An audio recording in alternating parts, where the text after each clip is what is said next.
mapagpalang araw sa ating lahat. Ako po yung Sarina Espaloman, ang lahat ko ay para sa devotion na pinamagat ng conflict resolution, Christ-centered approach.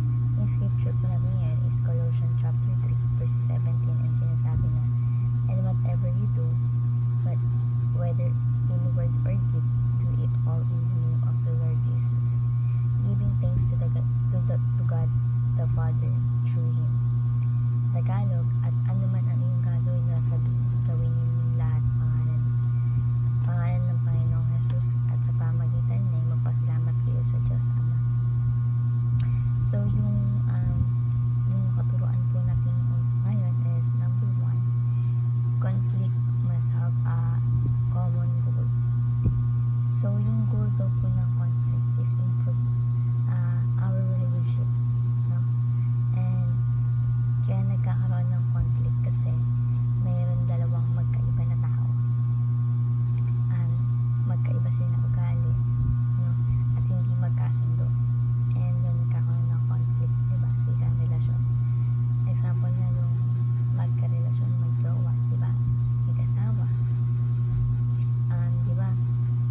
Kapag nag-aaway or nag-aaway yung dalawang tao, which is hindi sila magkaintindihan. Kasi nga, hindi sila magkaugali, magkaiba sila ng ugali, tapos magkaiba sila ng kumbaga ng saloobin o nararamdaman. So, sa conflict is nagkakaroon ng adjustment. And ang goal din ng conflict is lesson 5, diba? Kasi sa conflict, diba mas doon nakikilala yung isa't isa. Sa conflict, diba sa mag-jowa or sa mag-asawa, kapag mayroong conflict, kumbaga dun nila nakikilala yung isa't isa. Kasi nga, sa pag-aaway nila, nagkakaroon ng adjustment. And yun, isa papakumbaba, diba? And natutunan natin mag-adjust sa isa't isa. So, common goal, no? Conflict must have a common goal. Number 2 is, conflict must be settled in Christ. Kung mayroong common goal, mayroon din po common ground. At ang common goal natin is si Jesus Christ. No? Kapag yung isa sa magka-relasyon is Christian, mahirap kasi kapag yung isa is hindi nakakilala sa Panginoon, no? Yung isa is walang takot sa Diyos and nagiging selfish sa conflict, diba? Pero ngayon, may pareho kayong common goal and ground, may settle yung issues nyo sa Korte Suprema ng ating Panginoong Jesucristo. And yung relationship natin is mauunawaan natin na this is not about me, you, us. It's all about Jesus Christ. So conflict must be settled in Christ. Next is conflict must end for God's glory. So yung conflict dapat natatapos yung away. So is sa isang buong magdamag lang, no? Huwag na paabutin na papalibutin yung araw at tutulog na lang yung away niyo. Kasi ang pinaka-biblical is magkasundo kayo bago matapos ang isang buong araw.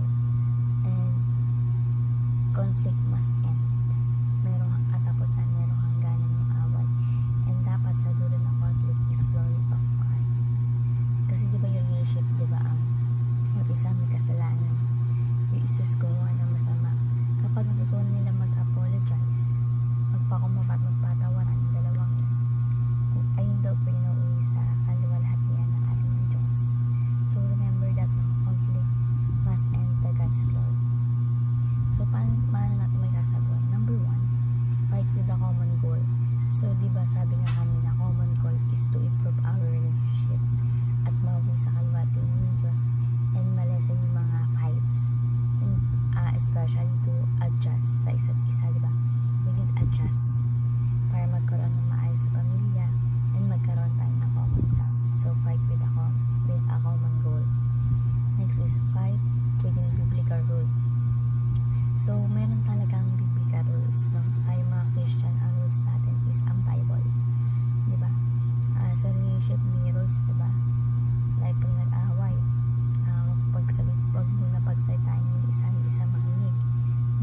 mas maayos. Ayun yung biblical rules na sinasabi na fight with biblical rules, no? Nag-set tayo ng rule ng biblical, dapat sa away mo is iniisip ko pa rin sa ating God, no? And next is fight for the glory of God. Kailangan pag nag-away tayo, ang dulo niyan is kalwalhatian ng Panginoon, diba? Kailangan maayos na your relationship in the end, diba? And ma-improve, ma-lessen yung fights and adjustment na mangyayari. Kasi because of that, sa pamagitan nun, nag-glorify ang ating Panginoong Jesucristo sa inyo o sa atin.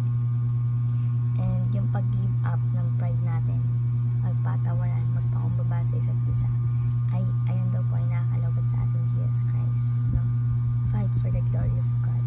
Conflict is not about you, me,